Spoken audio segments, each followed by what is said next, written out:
Okay, आज हरे Krishna movement Gaudiya वैष्णवों के लिए सबसे महान दिवस, क्योंकि जो वैवस्वत मनु है, ब्रह्मा जी के 1000 साइकिल जो चतुर्युग होते हैं, 1000 चतुर्युग होते हैं।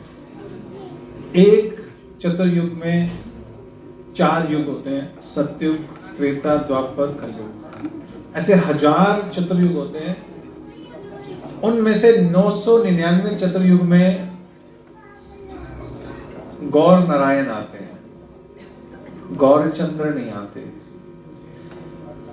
वैवस्वत मनु के 28वें चतुर्युग में श्री चैतन्य महाप्रभु आते हैं, और ये वही युग चल रहा है जिसमें साक्षात गौरचंद्र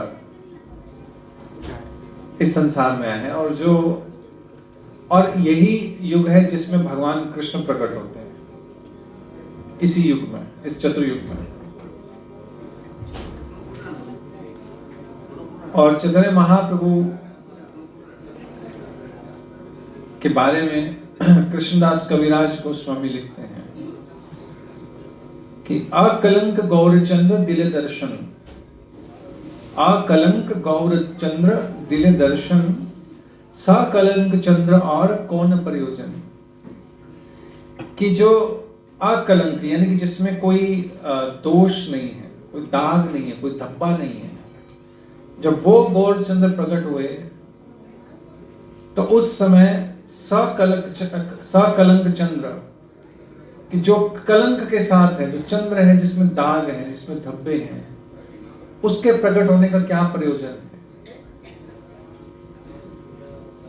यानी कि पूर्णिमा को उस दिन ग्रहण लग गया था, और आज भी बादलों ने चंद्र को ढक दिया है। तो चंद्रमा जो है उनका क्या प्रयोजन है जब चैतन्य महाप्रभु प्रकट हो गए तो इसलिए बारिश हो रही है। तो असल में चैतन्य महाप्रभु की सुंदरता को देखकर चंद्रदेव भी शर्मा गए। वो कहते हैं कि मेरा क्या प्रयोजन है महाप्रभु के सामने। तो इस तरह से आचार्य जो है उपमा देते हैं कि अब तुम्हें चंद्र को कह रहे हैं कि तुम अब अपना मुख मत दिखाओ, इसलिए चंद्र ग्रहण लग गया उस दिन जब चैतन्य महाप्रभु प्रकट हुए थे। चंद्र ग्रहण पूर्णिमा के दिन, फागुन की पूर्णिमा में चंद्र ग्रहण लगा, उस दिन चैतन्य महाप्रभु प्रकट हुए। और चंद्र ग्रहण का एक और मतलब होता है, ग्रहण का मतलब होता है स्वीकारना, स्वीकार करना, ग्रहण करना। ये तो पता है आपको। और श्रीमती राधा रानी का एक नाम है चंद्राननी। क्या नाम है?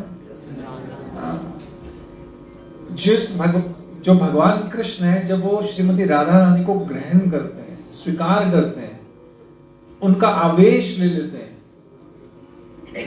तो उसको कहते हैं हम गौर पूर्णिमा, चंद्रानन ग्रहण, कि उसको स्वीकार कर लिया चंद्र। इस तरह से कृष्णदास कविराज गोस्वामी चैतन्य महाप्रभु के प्राकट्य के बारे में बताते हैं। भगवान कृष्ण का प्राकट्य कौन से दिन हुआ था?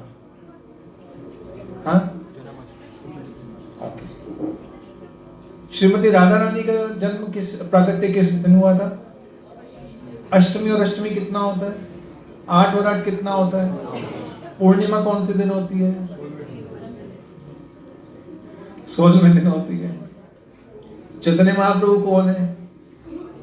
मिलित अवतार है। भगवान कृष्ण के चरणों में 19 चिन्ह हैं। कितने चिन्ह हैं? 19। श्रीमती राधा रानी के भी चरणों में कितने चिन्ह हैं? हाँ, कितने चिन्ह हैं? 19। उनमें से 6 चिन्ह ऐसे हैं जो कॉमन है। बाकी कितने रह गए? 19 और 19, 78 में 6 निकल गए। कितने रह गए?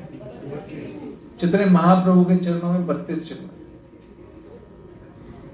ये चैतन्य महाप्रभु गौर चंद्र। तो वृंदावन दास ये कृष्णदास कविराज गोस्वामी चैतन्य चरित्रामृत में लिखते हैं कि हम उपमा दें अगर भगवान चैतन्य महाप्रभु को कि प्रकट होने के, तो किससे दें, कैसे उनकी उपमा देकर समझाएं कि चैतन्य महाप्रभु कितने सुंदर हैं, कितने दयालु हैं। जैसे कोई गगन का अगर उपमा देनी हो कि कोई गगन के समान है, हम कहते हैं गगन के समान विशाल हृदय है, हम गगन के बारे में कहते हैं।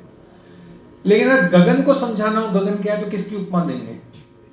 किसी की उपमा नहीं दी जा सकती। या इसको दूसरे शब्दों में कहता हूं कि जैसे कोई पानी का खड्डा है, उसको कहें कि वो पानी का है, तो उसकी उपमा अगर उसको महान बताना तो कहेंगे कि एक सरोवर की तरह, तालाब की तरह है। तालाब की उपमा अगर गानी हो या उसकी प्रशंसा गानी हो तो हम कहेंगे सरोवर के समान है। सरोवर की उपमा गानी हो तो हम कहेंगे नदी के समान है उसका चल। और नदी की विशालता को प्रकट करना हो तो क्या कहेंगे? सागर। सागर की अगर प्रशंसा करें किसके? महासागर। और महासागर की अगर प्रशंसा गानी हो, हमारे पास इससे ऊपर है ही नहीं, इससे ऊपर है नहीं। अगर भगवान कृष्ण की उपमा गानी हो या प्रशंसा का गुणगान करना हो, जितने महाप्रभु की गुणों का गुणगान करना हो, तो किससे उपमा देंगे? सारी उपमाएं इस संसार की फेल हो जाए।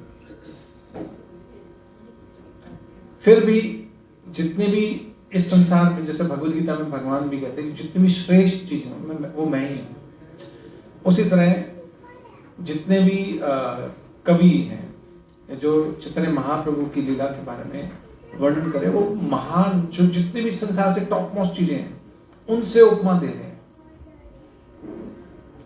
जैसे कहते हैं कि जो गोपियां हैं भगवान की, वो तारावली के समान है।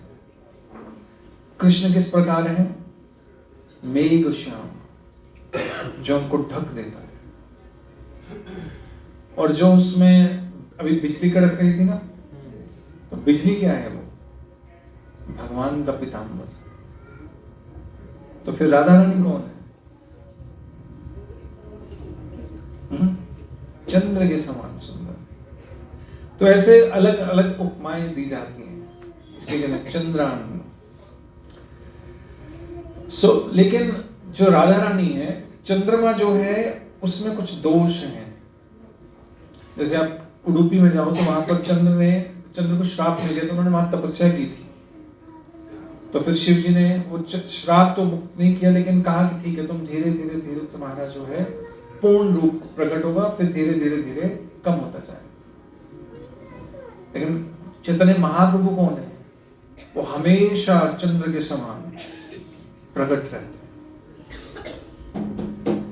चंद्र तो धीरे धीरे धीरे क्षीण होता है, खींचता है और प्रकट होता है। चैतन्य महाप्रभु की दया, चैतन्य महाप्रभु का मुखमंडल इस तरह से नहीं है। और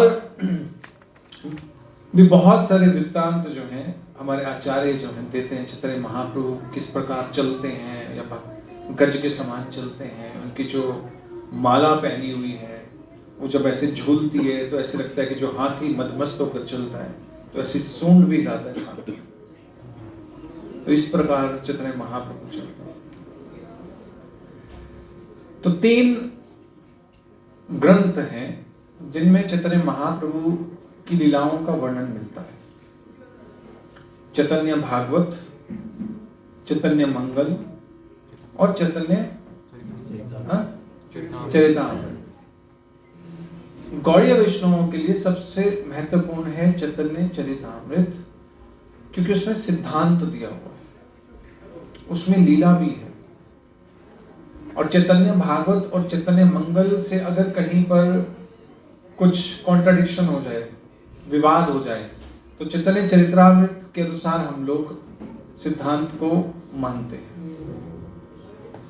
और कृष्णदास कविराज गोस्वामी, उनकी आयु, जब वो चैतन्य चरितामृत लिख रहे थे, उनकी आयु उस समय 90 इयर्स प्लस थी। रघुनाथ दास गोस्वामी जो 16 वर्ष चैतन्य महाप्रभु के साथ जगन्नाथपुरी में रहे थे, तो लिखते थे कि महाप्रभु ने आज क्या किया, उनकी डायरी है। सनातन गोस्वामी भी 1 साल रहे थे जगन्नाथपुरी में, उनकी भी डायरी है। स्वरूप दामोदर, उनकी भी डायरी है। उन तीनों डायरीज, रोज गौर कथा होती थी वृंदावन में। उन सबको सुनकर कृष्णदास कविराज गोस्वामी ने चैतन्य चरितमृत का जो है लेखन किया है, लिखा है उसको। चैतन्य चरितमृत एक अपने आप में अनूठा ग्रंथ है, क्योंकि उसमें रस भी है, सिद्धांत भी है, क्रम भी है, और साथ के साथ उसमें शास्त्र प्रमाण भी है।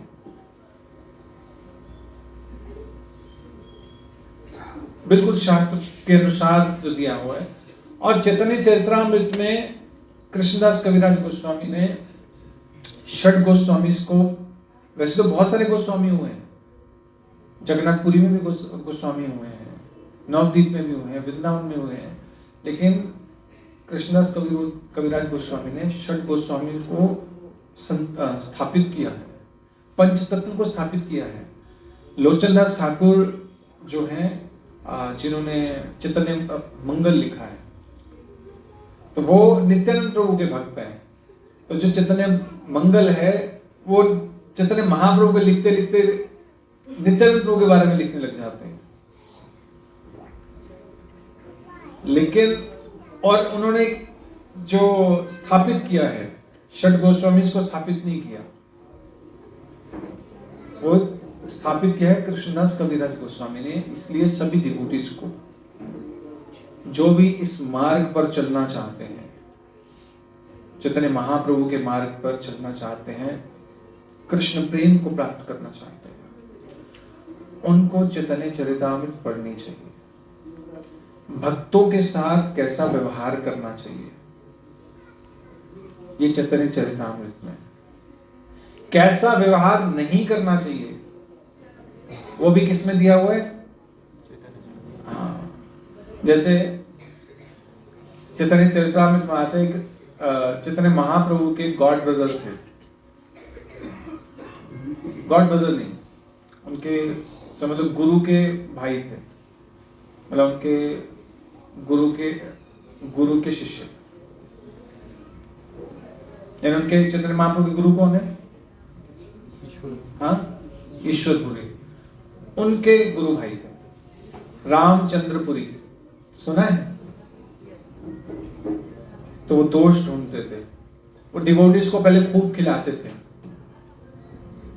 खूब खिलाते थे। अरे तुमने थोड़ा बहुत थोड़ा खाया है, और खिलाओ और खिलाओ, बड़े प्रेम से खिलाते थे।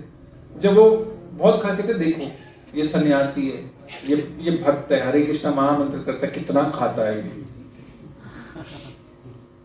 पूरा चैप्टर है कि भक्तों को कैसे व्यवहार, और जितने भी जगन्नाथपुरी में भक्त थे चैतन्य महाप्रभु के, सब परेशान आ गए थे उनसे, कहते थे कब जाएंगे, कब हमें चैन मिलेगी, क्योंकि चैतन्य महाप्रभु जितना खाते थे उससे आधा कर दिया था खाना, क्योंकि वो दोष निकालते थे।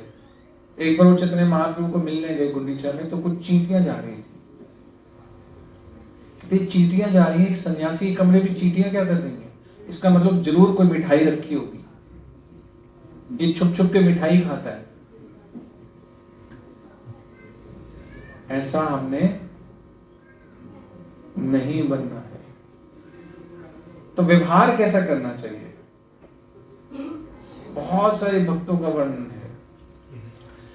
चैतन्य महाप्रभु असल में क्या है कि वेदों में सब कुछ वर्णन, बहुत सारी चीजों का वर्णन है।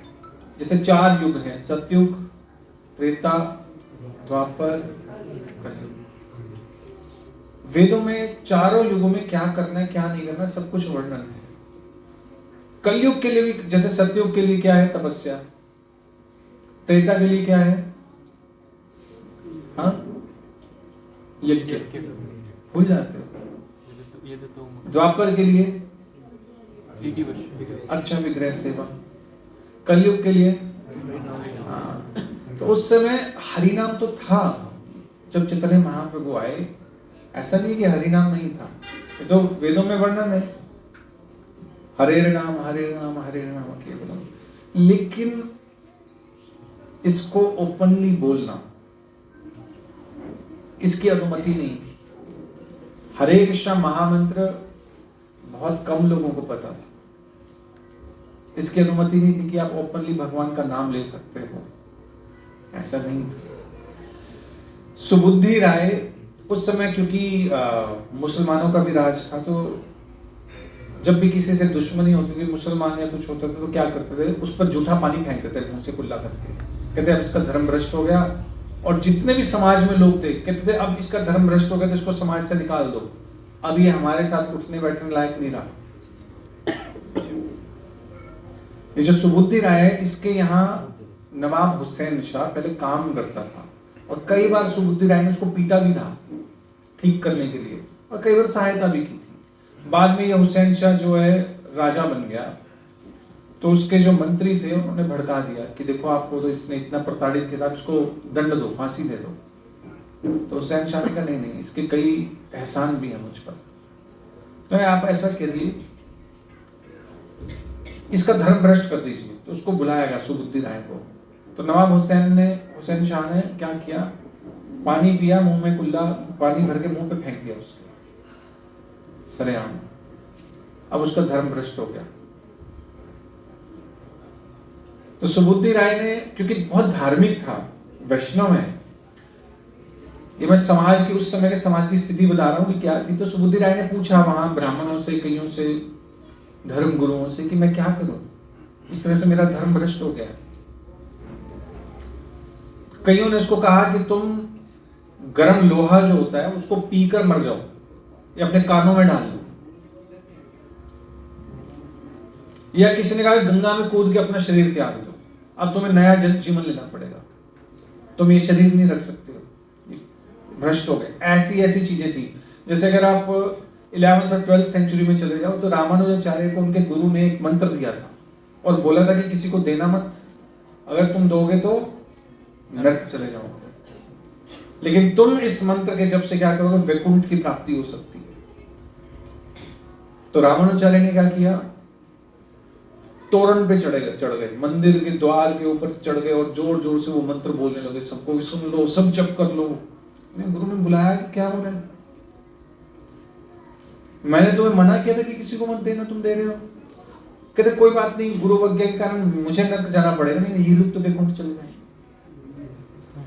लेकिन फिर भी आम जनमानस के लिए भगवान का नाम लेना इतना प्रसिद्ध नहीं था। उस समय चैतन्य महाप्रभु जो है वो प्रकट हुए, क्योंकि वेदों में सब चीजें लेकिन नीचे चली जाती हैं, उनको ऊपर कौन लाएगा, उसे चैतन्य महाप्रभु ऊपर लेके आए। तो सुबुद्धि राय ने चैतन्य महाप्रभु से पूछा कि मैं क्या करूं। महाप्रभु ने कहा तुम वृंदावन चले जाओ, हरे कृष्णा महामंत्र करो 24 घंटे और वैष्णव सेवा करो, बस हो गया तुम्हारा, इसी से तुम्हें भगवान की प्राप्ति हो जाएगी। तो ये सब चीजें कौन बताएगा, ये चैतन्य महाप्रभु है। सिर्फ चैतन्य महाप्रभु ये देने नहीं आए, वैकुंठ तक पहुंचाने नहीं आए, राधा कृष्ण के प्रेम में चल क्या रहा है वो देने आए हैं। जैसे कृष्णदास कविराज गोस्वामी चैतन्य चरितामृत में लिखते हैं कि जब भगवान कृष्ण यमुना नदी में स्नान करते हैं तो क्या सोचते हैं, कहते कि कृष्ण किस प्रकार से हैं, जैसे नील कमल हो, नीला कमल खिला यमुना में, ये उपमा देते हैं। तो ऐसी उपमा दी क्यों जा रही है, तो उस समय भगवान कृष्ण क्या सोच रहे हैं, ये चैतन्य महाप्रभु ने बताया कि यमुना नदी का जो जल है वो उस प्रकार से जैसे श्रीमती राधा रानी के केश हो, उस केश में बहुत सारी लहरें हैं और उस यमुना जी के जल में बहुत सारी लहरें, और उस केश में भगवान कृष्ण जो है वो प्रकट होते हैं। ये कृष्णदास कविराज गोस्वामी बता रहे हैं चैतन्य महाप्रभु से। ये कौन बताएगा कि राधा कृष्ण अब बाहर से जैसे लगता है कि भगवान कृष्ण स्नान कर रहे हैं यमुना में, गोप वालों से खेल रहे हैं, अंदर कुछ और चल रहा है। किसका स्मरण कर रहे हैं? श्रीमती राधा रानी का स्मरण कर रहे हैं उस यमुना नदी में। वो प्रेम चैतन्य महाप्रभु देने आए। चैतन्य महाप्रभु के प्रकट होने के 6 कारण कृष्णदास कविराज गोस्वामी बताते हैं। 3 बाह्य कारण है, 3 आंतरिक कारण। अच्छा, किसी को संशय तो नहीं है ना कि चैतन्य महाप्रभु स्वयं भगवान है? हाँ, बहुत सारे शास्त्रों में प्रमाण है। प्रमाण एक दो दे भी देता हूं। श्रीमद् भागवतम में आता है। आज बच्चों ने प्ले भी तैयार किया था, पता नहीं कर पाएंगे नहीं कर पाएंगे, करेंगे? ओके, ठीक है। तो उसमें बच्चे भी बताएंगे आपको। कृष्ण वर्णम त्विषा कृष्णम सांगोपांगास्त्र पार्षदम यज्ञ संकीर्तन प्राय यजंती ही सुमेधसा। कि कृष्ण वर्णम, कि वो कौन है? कृष्ण जो है वो वर्ण लेंगे किसका? आकृष्णम। आकृष्णम होता है जिसका वर्ण ब्लैक शाम कलर नहीं है, उस कलर में कृष्ण आएंगे, अपने पार्षदों के साथ आएंगे। करेंगे क्या? यज्ञ करेंगे। कौन सा? संकीर्तन यज्ञ। एक होता है कीर्तन, एक होता है संकीर्तन। कीर्तन होता है आप अकेले भी कर सकते हो बैठ के, जब करने को भी कीर्तन कहा जाता है। संकीर्तन होता है भक्तों के साथ संग में। संकीर्तन प्राय यजंती ही सुमेधसा। और ऐसा यज्ञ कौन करेगा? सुमेधसा। जो बहुत बुद्धिमान लोग हैं वो इस संकीर्तन में भाग लेंगे। और संसार के लोग क्या कहते हैं? जो कीर्तन करते हैं उनको क्या बोलते हैं? बेवकूफ। लेकिन शास्त्र दृष्टि से बेवकूफ कौन है? जो संकीर्तन नहीं करते। इसलिए जो मंदिर में आता है, संकीर्तन में भी बैठता है, लेकिन फिर भी संकीर्तन नहीं करता, पीछे पीछे नहीं दोहराता, वो कौन है? हाँ, बेवकूफ है। शास्त्र दृष्टि से कह रहा हूं, ठीक है? इसलिए जब भी कीर्तन हो खूब लाउडली बोलना चाहिए। जितना ऊंचा बोलोगे उतना आपको उत्साह आएगा भक्ति करने का, उतनी महाप्रभु की कृपा मिलेगी। क्योंकि चैतन्य महाप्रभु जब झारखंड के जंगलों में कीर्तन करते हुए जाते, क्यों करते ऊंचा ऊंचा कीर्तन? कि जितने भी पेड़ पौधे हैं, जीव जंतु हैं, सबको भगवान का नाम सुनने को मिले, इनका उद्धार हो जाएगा। और आप कहते हो बस हमारा उद्धार हो और किसी का ना हो। नहीं, हम कहते बस मैं ही निकल जाऊं, बाकी तो यहीं पड़े रहे। यही चाहते हो? भगवान चैतन्य महाप्रभु इस संसार में सबका उद्धार करने आए ओपनली। भगवान कृष्ण ने भगवद गीता में कंडीशन लगा दी थी, एक कंडीशन लगाई थी, सर्वधर्मान परित्यज्य माम एकम शरणम व्रज। कि जो मेरी शरण लेगा उसके मैं पाप दूर करूं, उसे मुक्त करूंगा। चैतन्य महाप्रभु ने वो शर्त भी हटा दी। कहते तुम मेरी शरण लो ना लो, बस मैं ही आ रहा हूं तुम्हारे पास। हरिदास ठाकुर और नित्यानंद प्रभु चैतन्य महाप्रभु भेजते थे, जाओ प्रचार करने जाओ। और हरिदास ठाकुर इधर खींचते थे, नित्यानंद प्रभु इधर खींचते थे, दोनों एक दूसरे को खींच रहे हैं। नित्यानंद प्रभु इसको भी प्रचार करेंगे, कहते नहीं इसको नहीं प्रचार करेंगे। हरिदास ठाकुर कहते नहीं ये तो मारेगा, ये तो गाली देगा, इसको नहीं करेंगे, इसका उद्धार नहीं। नित्यानंद प्रभु नहीं इसको भी बोलेंगे। तो जब जगाई मथाई का उद्धार करना था तो नित्यानंद प्रभु हरिदास ठाकुर वो कह रहे हैं कि इनको जरूर बताएंगे हरे कृष्णा महामंत्र। हरिदास ठाकुर शराब पी के बैठे हुए, उन्मत्त हैं, गाली देंगे, मारेंगे हमें, पीटेंगे। और कई बार तो पिटते पिटते बचे थे। हरिदास ठाकुर भाग जाते थे, नित्यानंद प्रभु भी भाग जाते थे, लोग उनको मारने के लिए पीछे दौड़ते थे। ये महाप्रभु की कृपा है। वो तो एक इंसिडेंट चैतन्य चरित्रामृत में रिकॉर्ड हो गया कि जगाई मधाई का उद्धार कर दिया। कि जब नित्यानंद प्रभु ने उनको बोला कि भगवान का नाम लो, हरे कृष्णा बोलो, तो उन्होंने जो पीने का, शराब पीने का जो पात्र था वही उठा के मार दिया, नित्यानंद प्रभु के यहाँ लगा, वो एक रिकॉर्ड हो गया। ऐसे बहुत सारे इंसिडेंट हैं।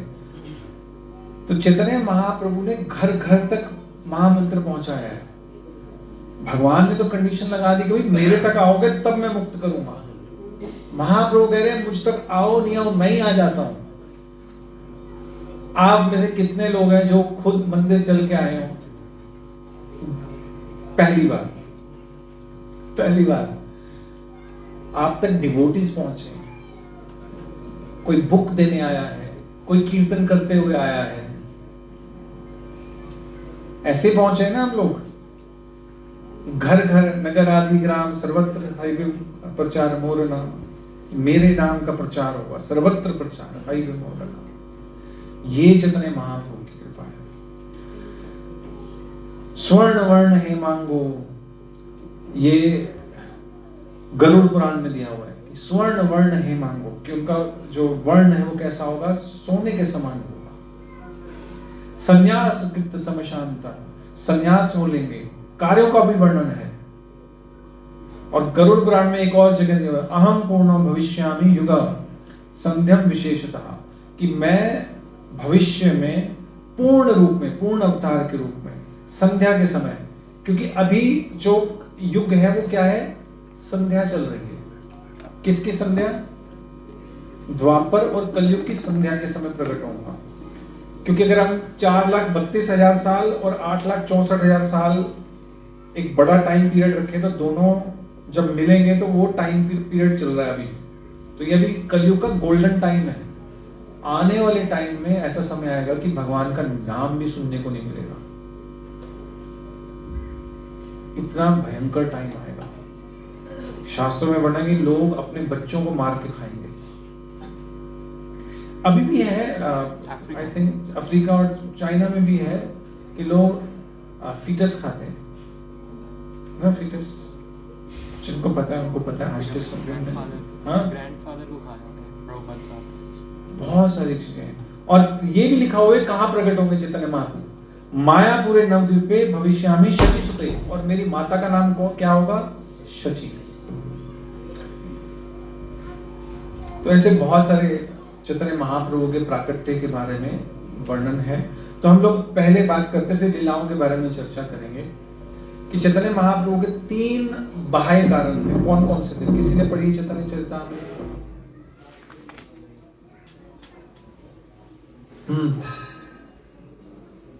पहला कारण क्या था चैतन्य महाप्रभु के आने का? चैतन्य चरितामृत में वर्णन है इसका। हरि नाम। देखो, जब भी भगवान संसार में आते हैं वो हमारी तरह प्रकट नहीं होते, अपनी मर्जी से आते हैं, अपनी मर्जी से प्रकट होते हैं। कहाँ प्रकट होंगे, कब प्रकट होंगे, उनकी मर्जी। हमें तो यह फेंक दिया जाता है नहीं। उनके क्या कार्य होंगे वो भी वर्णन होता है उसका भी, और शास्त्रों में दिया होता है। ऐसा नहीं कि कोई भी कहते कि जी मैं भगवान का अवतार हूं। जैसे कुछ लोग आजकल कहते हैं कि जी ये कल की अवतार हो चुका है, कलयुग में इतने पाप हो गए कि कलयुग ही खत्म हो गया है, अब बस सतयुग आने वाला है। ये सब चीजें जो है सही नहीं है, शास्त्र ऐसा अनुमोदन नहीं करते। ओके, तो चैतन्य महाप्रभु के 3 कौन से कारण हैं? बाह्य कारण। कोई एक बता दो। हाँ, चैतन्य महाप्रभु का पहला कारण क्या था आने का? अद्वैताचार्य ने देखा जो महाविष्णु और सदाशिव का अवतार है। सदाशिव कौन है? जिन्होंने विष पिया था लोक कल्याण के लिए, वही शिव जी। वो और महाविष्णु लोगों के दुखों को देखकर दुखी हो रहे हैं, व्यथित हो रहे हैं, और वो कह रहे हैं कि महाप्रभु को आना पड़ेगा, अब तो युग तो बहुत कष्ट है।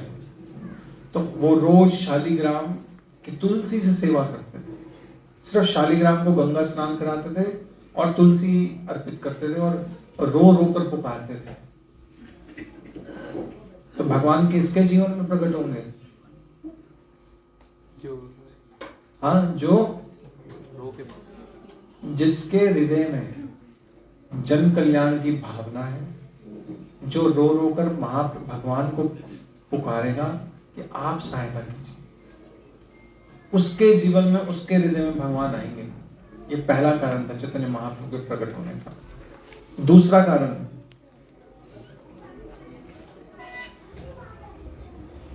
दूसरा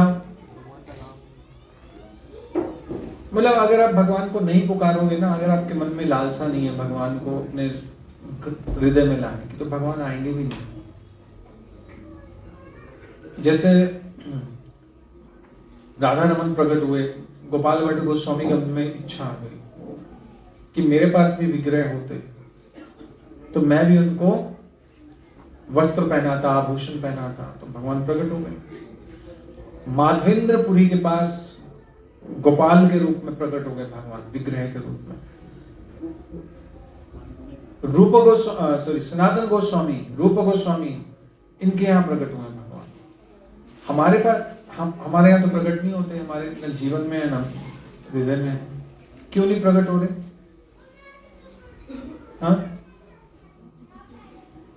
क्योंकि अभी सेवा भावना नहीं है। सेवा भावना होगी तब भगवान प्रकट होंगे। ये पहला कारण है।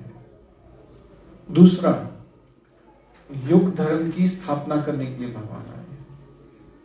युग धर्म, युग धर्म क्या है? हाँ, हरिनाम। हरिनाम, भगवान के नाम की स्थापना करना।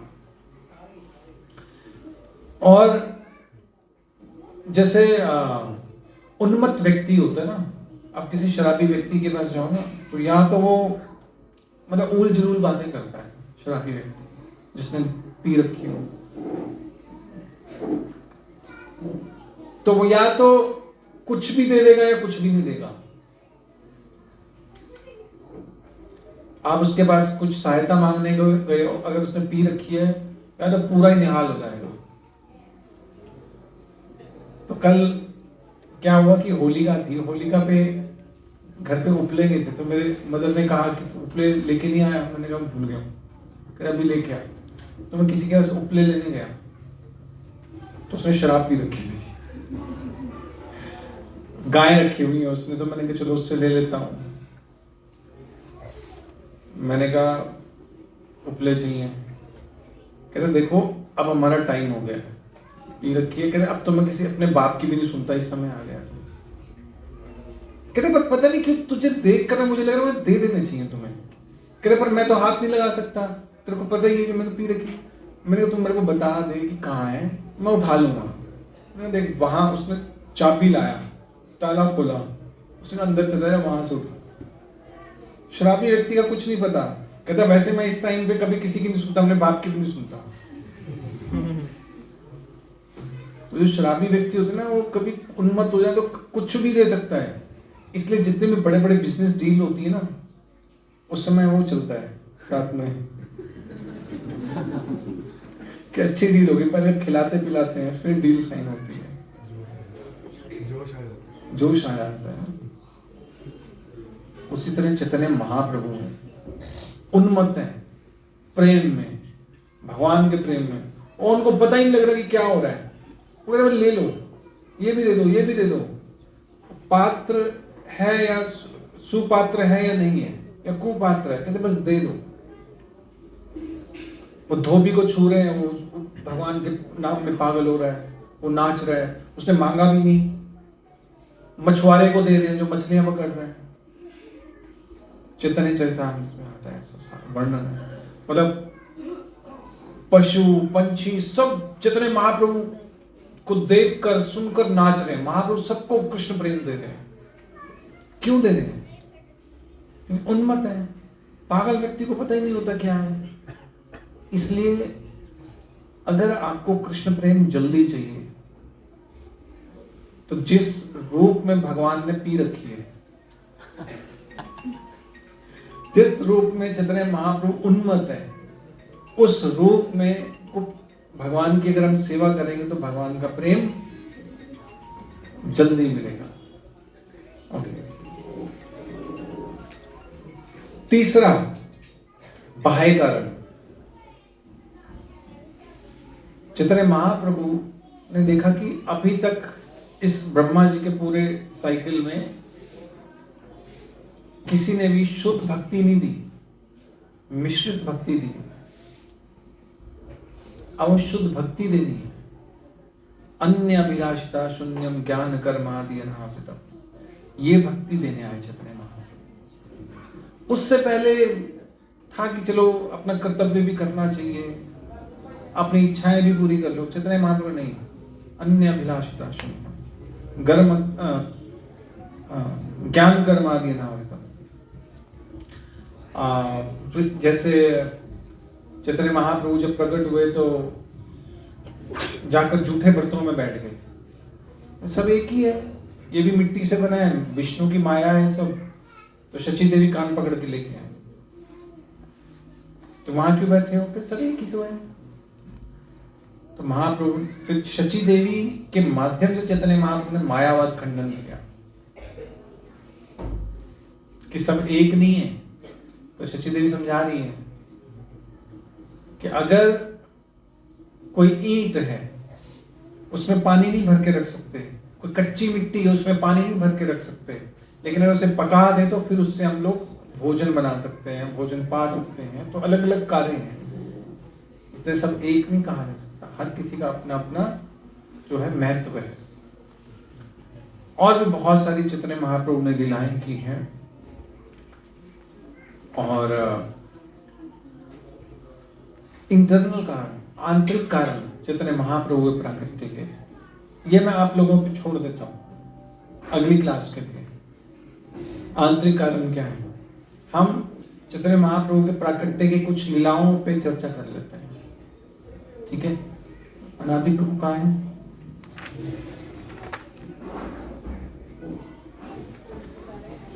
ओके, समय पूछ लूं मैं अनादि प्रभु से, कितने समय तक मैं कर सकता हूँ? 8:30 तक टाइम अप। वैसे अनंत काल तक चलो कुछ 10-1 मिनट और ले लेता हूँ मैं आप लोगों से, और उसके बाद फिर प्ले होगा एंड देन डांसिंग कीर्तन होगा। फिर सबके लिए प्रसादम है, 56 भोग आप अपने घर लेके जाइएगा। कल अन्न प्रसाद लेना, आज एकादशी का प्रसाद लेना है। तो चैतन्य महाप्रभु इस धराधाम पर, इस धरा पर 48 वर्ष रहे, जिसमें से 24 वर्ष घर में रहे और 24 वर्ष संन्यास आश्रम में रहे। उसमें से 6 वर्ष चैतन्य महाप्रभु ने साउथ इंडिया का टूर किया था और वृंदावन भी गए। ओके, उपेंद्र मिश्रा एक बहुत महान और विद्वान ब्राह्मण हुए। उनके 7 पुत्र थे, कंसारी, परमानंद, पद्मनाभ, सर्वेश्वर, जगन्नाथ, जनार्दन, त्रिलोक्यनाथ। इसमें से जो 5वें पुत्र थे, क्या नाम, कौन सा था 5वां पुत्र का नाम क्या था? जगन्नाथ, जगन्नाथ मिश्र। ये नवद्वीप में आकर बस गए थे और यहाँ ये शिक्षा लेते थे नीलांबर चक्रवर्ती से। और शिक्षा लेते लेते उनकी जो पुत्री थी शची, उनसे इनका विवाह हुआ। और शची देवी की यहाँ 8 कन्याएं हुई, लेकिन उनके जन्म लेते ही उनकी मृत्यु हो गई। और फिर शची माता के यहाँ, जगन्नाथ मिश्र के यहाँ विश्व रूप का प्राकट्य हुआ, जो संकर्षण के अवतार है, विश्व रूप। और फिर उसके बाद चैतन्य महाप्रभु जो है गर्भ में उन्होंने प्रवेश किया शची माता के। और एक दिन अद्वैताचार्य, ये चैतन्य भागवत में आता है, अद्वैताचार्य मिलने आए जगन्नाथ मिश्र से और शची माता से। उनका रूप और लावण्य और उनका क्या कहते हैं ओज देखकर अद्वैताचार्य समझ गए कि महाप्रभु प्रकट होंगे। तो उन्होंने, अद्वैताचार्य जबकि बड़े हैं, वृद्ध हैं, पूजनीय है जगन्नाथ मिश्र के लिए भी और शची माता के लिए भी। लेकिन उस दिन अद्वैताचार्य ने शची माता की 7 बार परिक्रमा की और जगन्नाथ मिश्र और शची माता हैरान है कि क्या हो रहा है हमारे साथ। कहते आप ऐसा क्यों कर रहे हैं, और हमारे लिए पूजनीय है, हमें आपके चरण स्पर्श करने चाहिए। कहते नहीं, कहते आप बताइए ऐसा विचित्र व्यवहार आप क्यों कर रहे हैं। तो फिर अद्वैताचार्य कहते हैं कि ये समय आने पे आपको पता लगेगा कि मैं ऐसा विचित्र व्यवहार क्यों कर रहा हूं। और वो आज का ही दिन था, फागुन की पूर्णिमा, जिसमें हर कोई, क्योंकि चंद्र ग्रहण लग रहा था, भगवान का नाम ले रहा था, हरि हरि, गंगा जी में स्नान कर रहे थे नवद्वीप में सभी लोग। और क्योंकि काफी मुस्लिम्स भी रहते थे तो वो उनको चिढ़ाने के लिए हरि हरि बोल रहे थे। जैसे कोई चिढ़ाता है ना, हरि हरि बोल रहा है, हरि हरि ऐसे बोल रहे हैं, चिढ़ा रहे हैं, लेकिन वो भी भगवान का नाम ले रहे हैं, गोविंदा गोविंदा हरि हरि। और शची माता को गर्भ धारण किए 13 महीने हो चुके थे। हरे कृष्ण।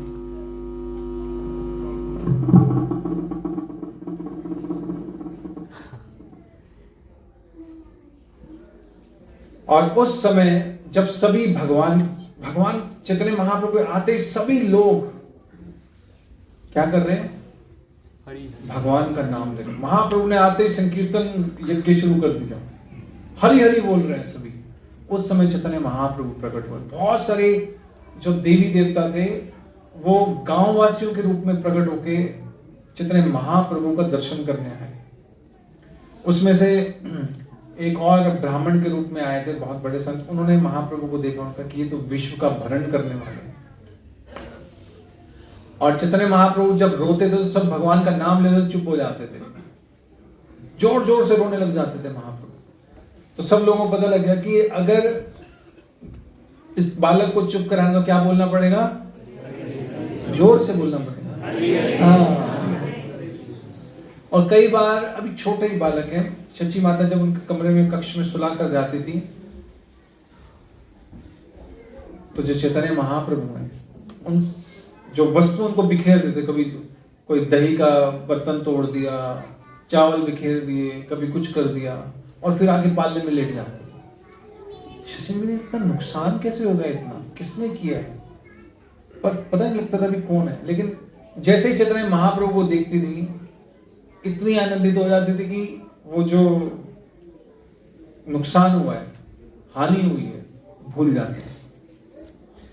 तो फिर नामकरण का समय आया, नीलांबर चक्रवर्ती भी आए, तो उन्होंने फिर कहा कि ये जो आपका बालक है पूरे संसार का कल्याण करेगा, इसलिए उस पूरे विश्व को हरि नाम से भर देगा, इसलिए इसका नाम क्या पड़ा, विश्वंभर, जो विश्व का भरण करने वाला है।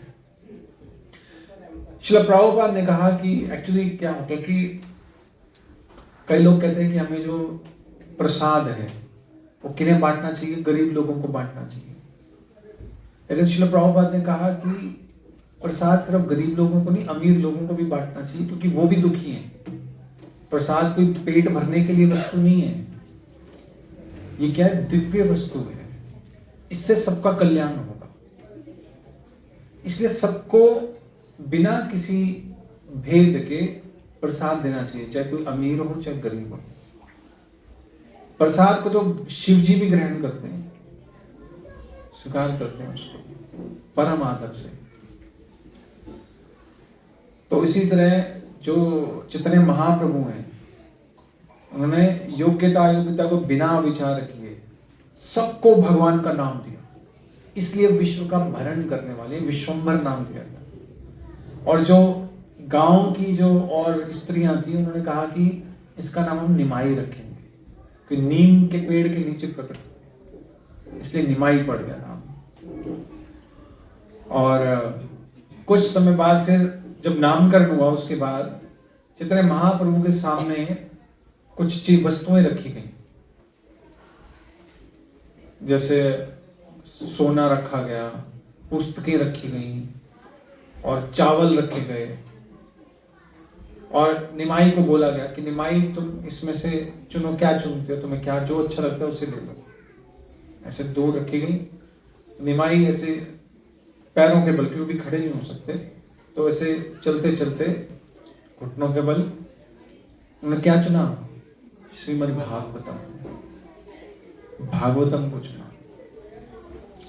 तो ऐसे एक बार चैतन्य महाप्रभु ऐसे खेल रहे थे छोटे बालक के रूप में, एक सर्प आ गया और पूरा चैतन्य महाप्रभु को लपेट लिया निमाई। और सब घबरा रहे हैं कि ये तो सांप काट ना ले, लेकिन सब जोर जोर से हरी हरी करने लगे। तो अनंत शेष वो चैतन्य महाप्रभु को मिलने आए और फिर वो चले गए।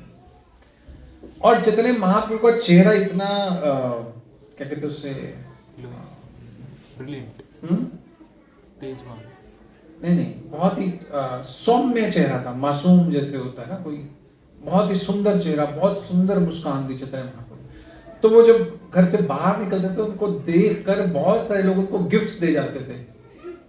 कोई फ्रूट्स दे रहा है, कोई स्वीट्स दे रहा है।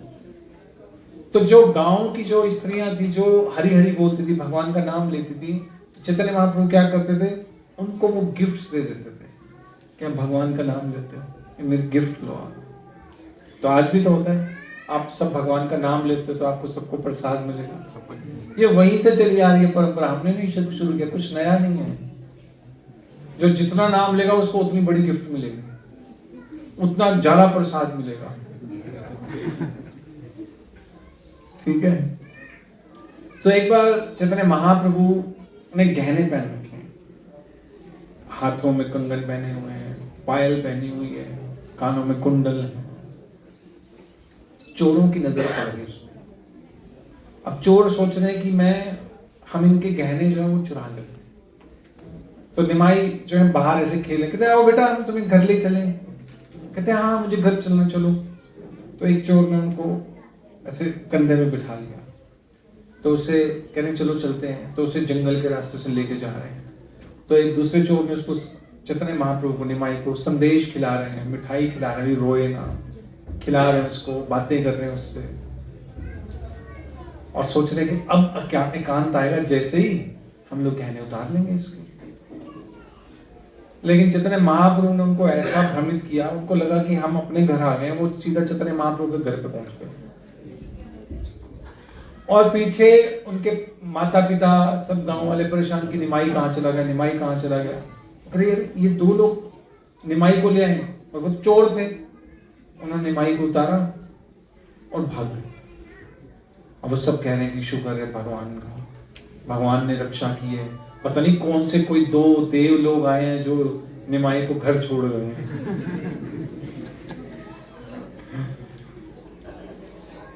ऐसे ही एक बार चैतन्य महाप्रभु के, जब निमाई जब छोटे थे बालक, तो एक ब्राह्मण आए उनके घर पे। ये ब्राह्मण भगवान के पार्षद है, कृष्ण लीला में भी आए थे। और वो उनको जगन्नाथ मिश्र अपने घर लाए कि आप हमारे यहाँ प्रसाद पाओ। तो आप अपने खुद, वो ब्राह्मण क्या थे, खुद बनाते थे और खाते थे, किसी के हाथ का नहीं लेते थे। अभी भी ऐसी प्रैक्टिस है, कई अच्छे जो बहुत उच्च वैष्णव वो किसी के हाथ का नहीं खाते, खुद बनाएंगे तो पाएंगे। स्वपाकी। तो उन ब्राह्मण ने कहा कि जगन्नाथ मिश्र ने कहा कि आप जो भी प्रसाद पाना चाहते हैं, जो भी आप खुद बनाइए, भगवान को भोग लगाइए। तो उनके साथ शालिग्राम और गोपाल जी थे जो गले में बांध के रखते थे। तो उन्होंने सारी सामग्री और वो रसोई दे दी उनको कि आप बनाइए।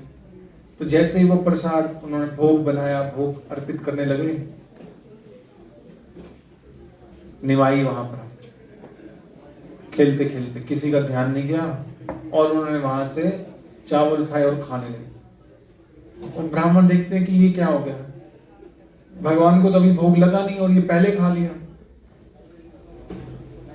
तो इतने में जगन्नाथ मिश्र वहां पर आए, तो बहुत गुस्सा हुआ, मारने लगे उस समय निमाई को। तो ब्राह्मण ने कहा कि तो बच्चा बोध, इसको क्या मालूम क्या सही है क्या गलत है, अपनी बुद्धि का क्या परिचय दे रहे हो इसको मार के। कोई बात नहीं, आज भगवान नहीं चाहते कि मैं प्रसाद पाऊं, तो आप मुझे कोई फल वगैरह दे दीजिए, वो लेकर मैं संतुष्ट रहूं। तो जगन्नाथ मिश्र ने कहा नहीं नहीं, आप हम चाहते हैं कि आप प्रसाद पाओ, आप बनाइए, दोबारा बनाइए। बहुत निवेदन किया, पूरी रसोई साफ की गई, बिचूठी हो गई है सब, दोबारा नई सामग्री लाएगी, नई सामग्री दी। और फिर कहा कि अब ऐसा है कि निमाई को अब किस पड़ोस के घर में किसी के पास भेज देते हैं। तो वहां सब औरतें निमाई से खेल रही हैं, हरे कृष्ण महामंत्र गवा रही हैं उनसे। इधर से उस ब्राह्मण ने भोग बना लिया, वो दोबारा भगवान को भोग लगा रहे हैं, पता नहीं लगा। सब आपस में बातें कर रहे हैं, भगवान के नाम की चर्चा कर रहे हैं, निमाई गायब। वो ब्राह्मण भोग लगा रहे हैं, फिर से स्वीट उठाई और खाने लग गए। और वो ब्राह्मण हाय हाय अब क्या हो गया, फिर से भोग लग। कहते आज तो भगवान नहीं चाहते, अब नहीं हो सकता। जगन्नाथ मिश्र उस समय तो साथ में लाठी लेके आ गए और निमाई कमरे में भाग गई। पीछे पीछे दौड़ पड़े तो फिर कुछ गांव के इसने रोका कि चलो कोई बात नहीं, आप छोड़ दीजिए। अब हम ऐसा करते हैं कि निमाई को कमरे में बंद कर देते हैं, आप बाहर बैठ जाइए, कमरे को ताला लगा देंगे। ब्राह्मण को बोला गया कि आप दोबारा बना, कहते हैं 2 बार तो बना चुका हूं। फिर विश्व रूप आए वहां पर। विश्व रूप को देखते ही जो ब्राह्मण थे वो स्तब्ध रह गए, किसके बालक हो तुम? तो उसने बताया कि मैं जगन्नाथ मिश्र का बालक हूँ, जनेऊ पहना हुआ। कहते आप तो दूसरों पर कृपा करने वाले हैं, तो आप दूसरों को दुखी तो नहीं करेंगे। मेरे पिताजी बहुत दुखी होंगे अगर आप प्रसाद नहीं पाएंगे। रात के 2 बज गए हैं, अब कुछ बनाने का समय है भोग। कहते नहीं आप बनाइए, अब निमाई नहीं आएगा। दोबारा भोग बनाया गया, रसोई साफ करके। और भगवान की ऐसी लीला, सब सो गए, सबकी आंख लग गई। चैतन्य महाप्रभु वो भोग लगवा रहे हैं ब्राह्मण, और निमाई वहां प्रकट हो गए, खाने लगे। जैसे ही ब्राह्मण ने देखा ये क्या, चिल्लाने लगे। लेकिन सब इतनी गहरी नींद में थे, किसी की नींद ही नहीं खुली।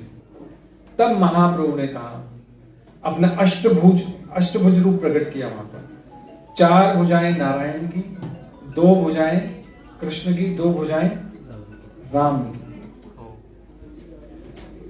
तो उन्होंने कहा कि मैं वही हूं जिसकी तुम रोज पूजा करते हो। तुम मुझे बुला रहे हो बार बार खाने के लिए, अब तुम्हारे बुलाने पर मैं नहीं आऊंगा, लेकिन तुम इस लीला के बारे में, मेरे बारे में बताओगे नहीं जब तक मैं इस संसार में हूं।